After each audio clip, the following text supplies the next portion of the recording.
En medio de una pandemia, el mundo deja atrás muchas de sus costumbres e ideas para dar paso a escenarios poco conocidos. La filosofía renace como fuente del pensamiento. Y tú no quieres ser un borrego. En este episodio de Learning On Podcast, converso con el filósofo español Eduardo Infante, en un diálogo sin desperdicios, para quienes quieren pensar y pensarse antes de consumir y consumirse. Disfruten.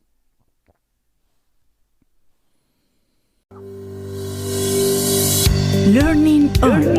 Learning On. Porque educar es aprender. Con Alci Cruz. Hola a todos, yo soy Alci Cruz y esto es Learning On Podcast desde Santo Domingo, República Dominicana.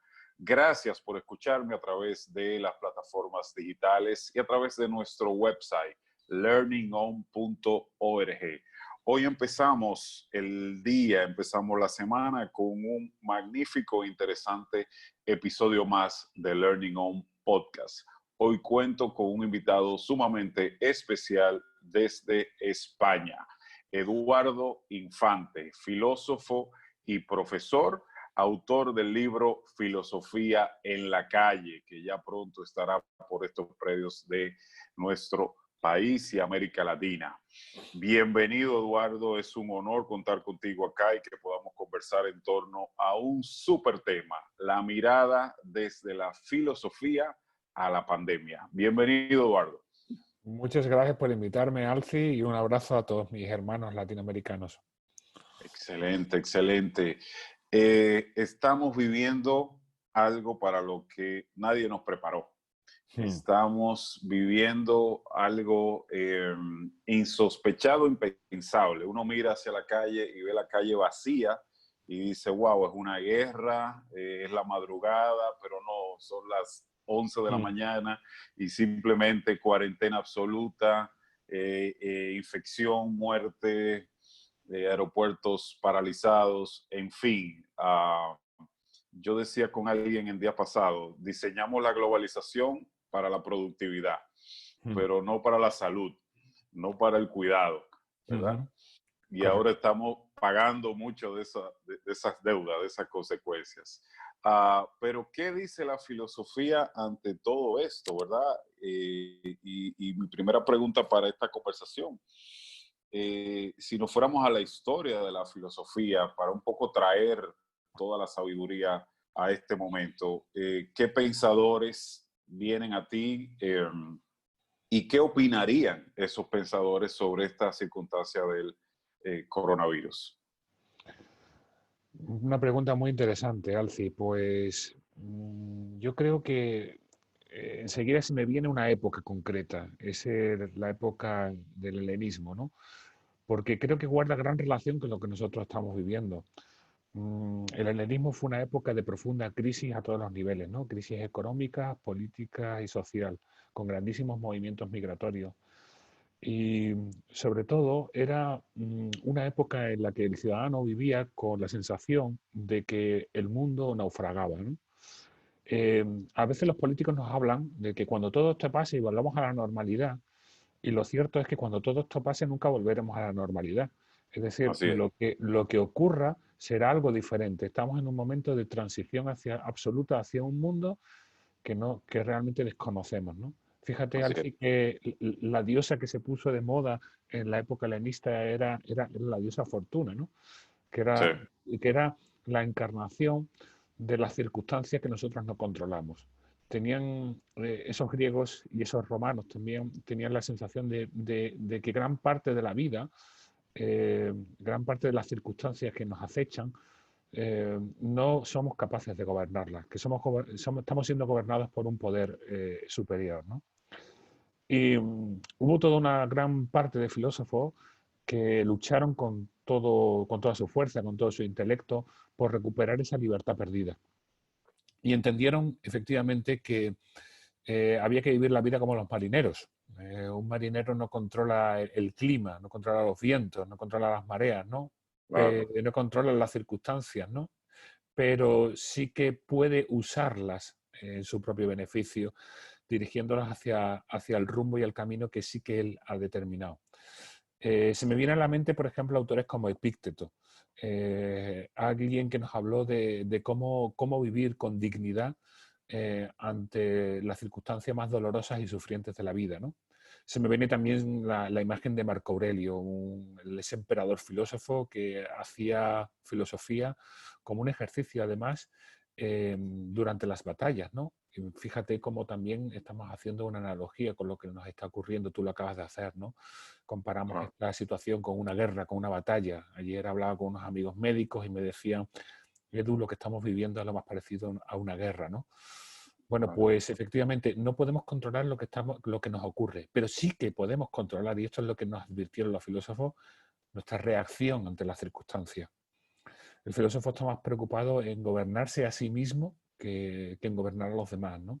Y en eso ellos tenían claro que dependía en gran parte de nuestra felicidad. Ahí nos la jugábamos, en nuestra reacción hacia lo que nos ocurre. Lo cual, y te continúo, lo cual no necesariamente es psicología positiva, No, autoayuda, mucho menos. ¿verdad? No, no, Eh, no. para quienes nos están escuchando en cualquier parte del mundo, ¿cuál sería la diferencia? ¿Cuál sería la diferencia entre lo que nos enseña la filosofía y lo que nos plantea la autoayuda? Bueno, este tipo de filosofía, por ejemplo, como se entendió en esa época y como también lo han desarrollado otros muchos autores como Montaigne o como Nietzsche, es una filosofía práctica, es decir, es un ejercicio en el que como el ejercicio físico, los beneficios se obtienen después de un largo trabajo. Es decir, nadie pensaría, por ejemplo, que leyendo libros yo qué sé, de cómo hacer abdominales, pero no haciendo ni una sola abdominal, pues va a conseguir un vientre perfecto, ¿no? Bueno, los libros de autoayuda es un poco así, ¿no? Nos venden una situación de facilidad, eslóganes positivos y tú puedes, si sueñas con ello lo conseguirás, etcétera, ¿no? Frases muchas veces vacías, ¿no? Y uno, de hecho, eso conduce a la auténtica frustración. Uno puede pensar efectivamente que si lee ese tipo de frases, pues entonces ya está todo hecho y uno lo puede conseguir, ¿no? Como te decía, por ejemplo, yendo a Marco Aurelio, pues afortunadamente disponemos de sus meditaciones. Es decir, un libro que nunca escribió para los demás, no es un libro para ser leído, eran las anotaciones que él hacía de sus propios ejercicios por la noche, de sus propias meditaciones, ¿no? Una especie de diario, ¿verdad? Efectivamente, pero un diario en el que él iba recogiendo efectivamente en qué pensaba, qué ejercicios hacía, ¿no? Por ejemplo, uno de los ejercicios que él hacía, que nos puede parecer, bueno, pues desde luego no tiene nada que ver con efectivamente con la psicología positiva, es la meditación acerca de la propia muerte, ¿no? Esto nos puede parecer muy tétrico, pero tenía su sentido. Es decir, él Claro. siempre meditaba sobre la posibilidad, sobre el hecho de que somos personas mortales y finitas y que la muerte puede acaecernos en cualquier momento. La muerte, como decía también Heidegger, la vivimos como si fuera algo que le pasa a los demás, ¿no? Eh, Claro. y la muerte y la enfermedad, ¿no? La vulnerabilidad de nuestra condición, ¿no? Vivimos, por tanto, como si nosotros fuéramos invulnerables, ¿no? Y como si dispusiésemos de todo el tiempo del mundo. Cuando yo reflexiono, medito acerca de mi propia vulnerabilidad, de mi propia finitud, es cuando de repente descubro que no tengo todo el tiempo del mundo y eso me puede invitar a hacer pequeñas modificaciones o grandes modificaciones en mi existencia. Claro, claro. Bueno, me surge una pregunta por escuchándote, a ver qué tal sale, ¿verdad? Mm. ¿Qué diría Nietzsche? ¿Qué diría Nietzsche de esta pandemia? ¿Ah? Yo precisamente reflexionaba sobre ello en Twitter, ¿no? Porque me llegaban, un amigo me mandaba unas fotos de la mal llamada gripe española, ¿no? Sí, sí. Una situación muy parecida, casi idéntica. Era tremendo porque esas fotografías representaban la España de 1918 y esas fotos eran idénticas a lo que hoy están publicando los diarios aquí españoles, ¿no? También gente con mascarilla, policías con mascarilla, las calles solas, ¿no? Entonces, Nietzsche nos hablaba precisamente, me venía a mi mente, de la imagen del eterno retorno, ¿no? De que en el fondo repetimos la misma vida, ¿no? Nos creemos, los hombres de nuestra generación, nos creemos totalmente diferentes a todos los hombres de la anterioridad, ¿no? Y es algo curioso porque tiene algo de vanagloria esta idea con la que hemos estado viviendo. Es decir, cuando estudiamos historia, todos hemos estudiado historia, pues en los libros de historia nos cuentan que todas las generaciones han vivido situaciones durísimas y tremendas, ¿no? Han vivido guerras, han vivido auténticas crisis y depresiones económicas, han vivido epidemias también, como la que nosotros estamos viviendo hoy en día. Y de repente nosotros nos sorprendemos de que nos pase a nosotros. Es como, ¿y qué tenemos nuestra generación? ¿Qué tiene de especial? O sea, Claro. es decir, ¿qué tenemos nosotros de especiales? Es una desgracia, por supuesto, como la enfermedad o como la muerte, pero forma parte de la vida. Y tú decías al principio, nadie nos ha enseñado, nadie nos ha educado. Es que tendremos que hacer una gran revisión de nuestro actual modelo de educación. Es decir, ¿para qué estamos educando a nuestros jóvenes? Estamos educando a nuestros jóvenes para que sean productores de mercancías, ¿no? Y consumidores, ¿no? Pero no los estamos preparando para que sepan afrontar situaciones que van a tener que afrontar. Van a tener que afrontar situaciones de frustración como la que estamos viviendo. ¿Cómo se educa la frustración, ¿no? Al hecho de que tú decías que niega totalmente la radicalidad del mensaje de la psicología positiva barata, ¿no? Si tú quieres, lo vas a alcanzar. Todos tus sueños son alcanzables. Pues no, la realidad no es esa. La vida nos dice algo totalmente diferente. Y uno tiene que prepararse para ello. Claro, y después te vendo el libro que te dice que no te va a mandar la frustración. Efectivamente. Y todavía me siento más frustrado, ¿no? Claro. Pero el hecho, yo lo comentaba también, recuerdo en una clase a unos alumnos que le decía, el hecho de que los mensajes de autoayuda no sirven, porque ahora no sé allí en América, pero aquí también hay una marca de autoayuda que se llama Mr. Wonderful y es muy famosa entre los estudiantes y algunos tienen agendas, ¿no? Con mensajes súper positivos en este plan, ¿no? De todo está en tu poder, ten actitud positiva, lo voy a alcanzar todo. Digo, claro, esto funciona solo cuando las cosas van bien. Claro, pero cuando las cosas van mal, digo, leed un mensaje de esto cuando os vaya mal en la vida. Digo, a ver qué pensáis de este tipo de mensajes. Seguramente que es lo último que queréis oír, ¿no? Claro. Claro. Bueno, y siguiendo un poco con ese mismo viaje por la filosofía y por grandes pensadores, ¿cuáles serían, Eduardo, preguntas existenciales que esta pandemia nos obliga a retomar, ¿verdad? Hace un tiempo, tal vez no tanto tiempo, hablábamos de que si teníamos que ser el superhombre, ¿verdad? Que si teníamos que ser la raza superior, que si teníamos que ser justos, que si teníamos que ser libres y una serie de preguntas y conceptos. Sin embargo, aquí ahora pues nos ha movido el piso, ¿verdad? Sí. ¿Cuáles serían las preguntas existenciales pertinentes a un mundo post-coronavirus? Pues hay multitud, ¿no? Sin duda, ¿no? Se me vienen muchas a la cabeza, ¿eh? La primera es qué clase de mundo queremos construir, ¿no? Lo hablaba también con unos amigos y decía que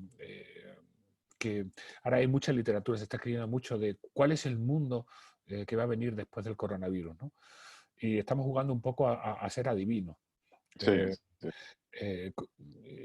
Pero a mí esto no me gusta, ¿no? Porque da la sensación de que hay una especie de destino, una especie de mano negra y que por tanto el mundo que va a venir ya está hecho y lo único que podemos hacer los ciudadanos es prepararnos psicológicamente para él, ¿no? Y yo creo que los sistemas políticos y económicos y también los sistemas de valores en los que vivimos los forjamos y los creamos los propios ciudadanos, ¿no? Claro. Por ejemplo, con nuestro consumo, para empezar. No hay mayor acto político que el consumo. Nosotros, por ejemplo, decidimos en la cotidianidad si, por ejemplo, comprar en Amazon o comprar en la tienda de barrio. Pero claro, estamos construyendo un mundo muy diferente cuando compramos en Amazon y que cuando compramos en la tienda de barrio, ¿no? Por tanto, también la pregunta es, creo ¿qué mundo queremos construir? Porque desde luego el mundo que hemos construido está, como tú decías, en quiebra. El piso ya se rompe, se está destruyendo. Por tanto, habrá que hacer algo nuevo. Pero ese algo nuevo, eh, eh, cu- ¿qué queremos que sea? ¿Cómo queremos que sea, ¿no? Por ejemplo, ¿cómo queremos que sea nuestra relación con la tecnociencia, ¿no? ¿Cuáles son los fines para los que queremos usarla, ¿no? ¿Cuál queremos que sea nuestra relación también con la naturaleza? Hasta ahora hemos tenido una relación con la naturaleza de auténtica dominación, ¿no? Y esto es curioso porque la naturaleza, a través de un minúsculo virus, nos está diciendo, chicos, lo siento mucho, pero no me domináis, ¿eh? Me pertenecéis. Claro, ¿Vale? claro, y Y con además que se algo que estaba, no vemos, ¿eh? Con algo que claro, y no claro que lo vemos. vemos. Gran parte de lo que nos está ocurriendo tiene que ver con la relación que hemos establecido con la naturaleza, con cómo la hemos usado. ¿Eh? Claro, Por tanto, claro, también tendremos que preguntarnos efectivamente si queremos que siga habiendo una gran crisis ecológica, ¿no? Luego también, claro. otra gran pregunta es, fíjate, que tenemos que hacernos es, vamos al origen de las palabras. A mí me gusta mucho la etimología, el origen de las palabras nos ayuda muchísimo a entender la realidad, ¿no? Estamos utilizando una palabra que es pandemia. Pandemia viene del griego y significa todo el pueblo. Es decir, el problema que estamos viviendo es un problema global. Es un problema que nos afecta absolutamente a todos. Y esto nos recuerda que, y esto habría que recordárselo a algunos líderes políticos como Donald Trump, que las fronteras son artificiales. Donald Trump puede poner el muro todo grande y alto que quiera, que el virus pasará. ¿No? Va a pasar el Va virus. a pasar, va a pasar, va a pasar, efectivamente. Así, Donald Trump podrá vendernos que el virus es un virus chino, pero el virus no es un virus chino. El virus es un virus de la naturaleza y nos afecta a todos los seres humanos. Y los problemas globales exigen soluciones globales. Es decir, esta pandemia también está poniendo de manifiesto eh, la inconsistencia del Estado-Nación, la artificialidad de nuestras fronteras. Y que por tanto, efectivamente, las soluciones que tengamos que darnos, tendremos que darlas como género humano.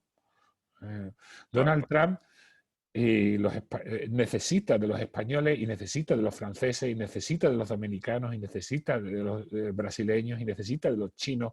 Nos necesitamos los unos a los otros. Curiosamente, en la época helenística de la que hablamos, se puso también entre los filósofos de moda una idea que me parece brillante y a recuperar, la idea de cosmopolitismo. A Diógenes, por ejemplo, de Sinope, cuando le preguntaron cuál era su nacionalidad, que de dónde venía, él decía, yo soy ciudadano del mundo.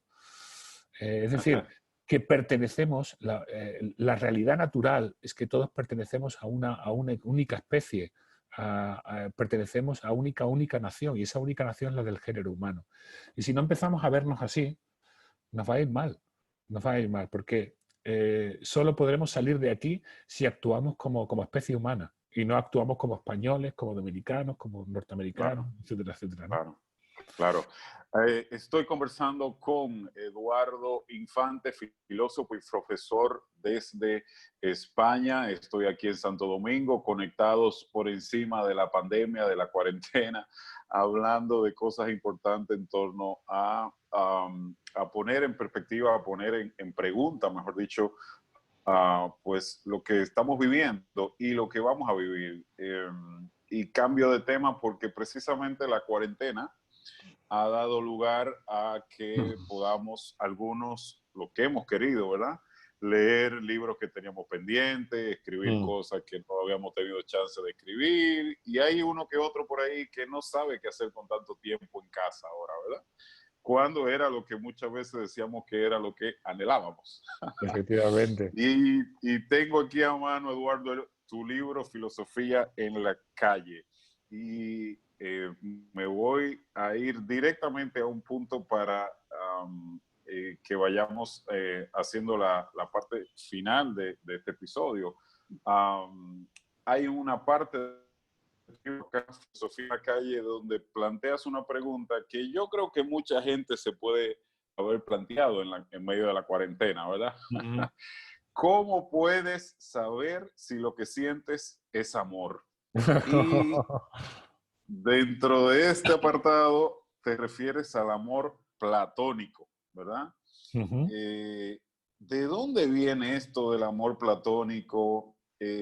¿Realmente es lo que la gente cree que es? ¿Lo que aquellos que están ahora en cuarentena pensando en una persona, es eso el amor platónico? ¿Qué es el amor platónico? Bueno, popularmente el amor platónico es un amor imposible, ¿no? Y no es ese el amor platónico, aunque guarda una cierta relación. Platón escribió una famosa obra, El banquete, un diálogo precioso, muy bonito, que nos cuenta, por cierto, cómo se hacía antiguamente la filosofía. Eh, la filosofía se hacía bebiendo vino. ¿Eh? Claro, claro. De hecho, la traducción al español es un poco, no tendríamos que decir el banquete, tendríamos que decir algo así como el botellón, porque realmente la palabra simposio, que es el título original de la obra, significa beber juntos. Ahí se nos narra un grupo de amigos que se reúnen, en este caso, se confinan Mm. y se reúnen para beber vino y deciden entablar un diálogo acerca de un tema. Entonces uno de ellos propone, oye, pues ¿por qué no dialogamos acerca de qué es el amor? ¿No? Entonces cada uno de ellos pues va aportando eh, su teoría acerca de qué considera que es el amor, ¿no? Y por ejemplo, habla el Ujú. primero de ellos, habla un joven adolescente, y bueno, pues imaginaros, ¿no? La imagen que tiene del amor como lo más maravilloso que nos puede pasar en la vida, algo que nos eleva, Claro. eh, etcétera, etcétera. Luego habla un médico, ¿no? Y entonces, bueno, pues el médico da una imagen un poco más científica, ¿no? Nos relaciona con el instinto, etcétera, etcétera, ¿no? Y al final habla el personaje creado por Platón, que es Sócrates, su gran maestro, ¿no? Y es curioso porque también nos dice que ahí, que Sócrates nos cuenta que todo lo que aprendió del amor se lo enseñó una mujer, eh, en este caso Diotima, una filósofa griega, ¿no? Y, Sócrates, Platón a través de Sócrates, ¿no? Nos dice que se pregunta, es decir, cuando nosotros amamos un objeto, porque fíjate que amar se ama muchas cosas, no solo amamos a personas, ¿no? También uno ama, por ejemplo, una idea, ¿no? Uno puede amar, por ejemplo, yo en mi caso amo la idea de justicia y uno también puede amar también una nación o pueden amar una profesión. En mi caso, por ejemplo, Claro. amo la docencia también, ¿no? Eh, bueno, pues los objetos de amor son muy diversos, ¿no? Pero, ¿qué es lo que tienen todos en común? ¿Qué es lo que hace, por ejemplo, que me atraiga determinado cuerpo o que me atraiga pues determinada idea o que me atraiga determinada obra de arte? Eh, pues el bien que está ahí presente. ¿Mm? Eh, entonces, de repente, Platón se da cuenta que el amor es como un camino, como una especie de escalera. Y aunque amamos de manera muy diferente, no todos los amores valen igual. Es decir, hay amores que son más vulgares y amores que son más elevados, ¿no? De tal manera que cuando comenzamos a amar, eh, como cuando comenzamos con cualquier tipo de arte, pues comenzamos con algo pues más vulgar y lo normal pues es que encontremos la belleza y el bien de un cuerpo bello. Lo primero que nos atraen son los cuerpos, ¿no? Eh, Cuando de repente se pasa una mujer guapa por al lado tuya, pues te sientes atraído, pues eso es una manera primera y principal de amar, ¿no? Pero, pero podemos avanzar un poquito más, ¿no? Porque de repente va pasando el tiempo y uno habla una historia con esa mujer y el cuerpo se va haciendo cada vez más débil y también más feo, ¿no? Y entonces recuerdo, por cierto, recuerdo una carta de un filósofo que recomiendo a todos los lectores que lean, es muy bonita, eh, que, que es una carta que escribe André Gortz a su mujer, cuando su mujer está ya muy enferma, muy enferma, muy enferma, ya muy mayor, muriendo de una leucemia, creo recordar, ¿no? Y hizo una carta de amor bellísima, en donde va recordando toda la historia que han vivido juntos, ¿no?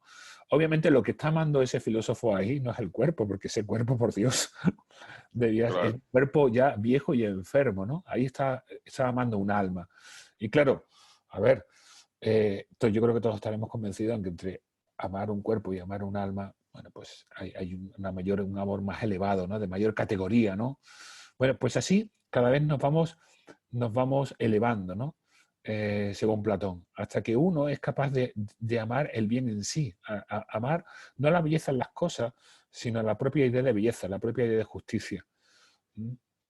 Entonces el amor platónico es el amor no algo material, sino algo inmaterial, el amor a una idea. Esa sería la idea de amor platónico. Pero curiosamente en ese libro también hay también una historia que se ha popularizado, que es la famosa historia de la media naranja, y que recomiendo a los lectores, a los escuchantes de tu programa, pues que lo lean, ¿no? Y es muy simpática, es el mito de Andrógino, ¿no? Que cuenta que en un origen los hombres éramos como una especie de pelotas que teníamos 2 cabezas, 4 brazos y 4 piernas. Y entonces nos sentíamos como muy poderosos. Y Zeus nos quiso dar una lección y dijo, espérate que os voy a bajar un poquito los humos. Y nos cortó en 2.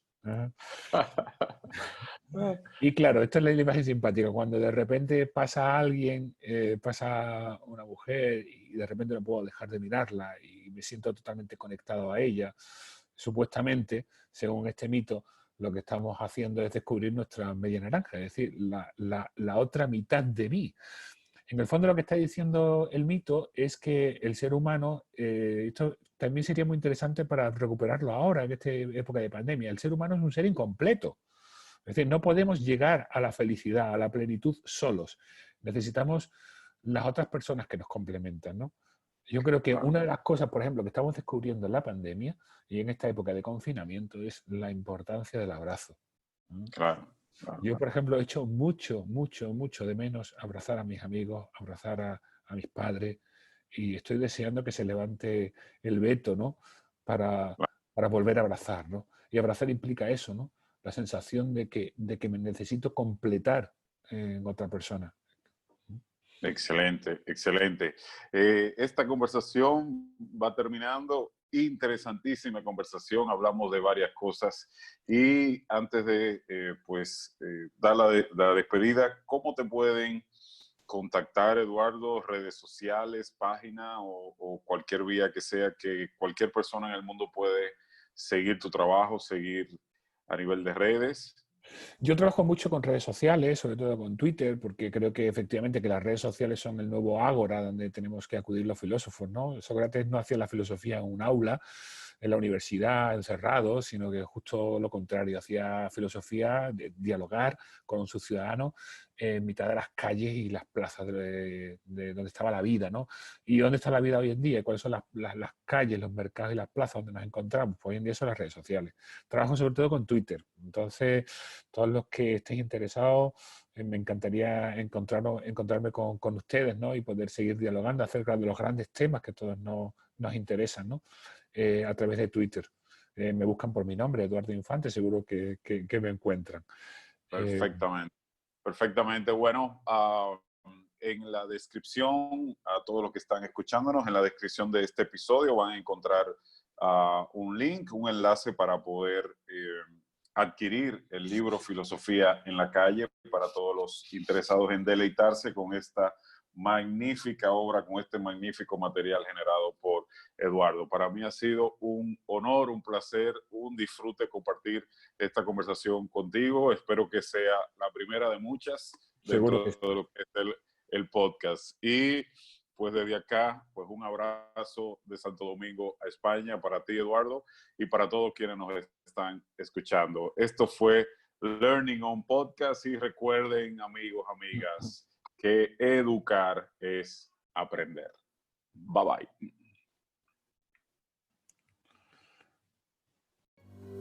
¿Quieres recibir contenido exclusivo? Regístrate gratis para recibir el newsletter ingresando a learningon.org.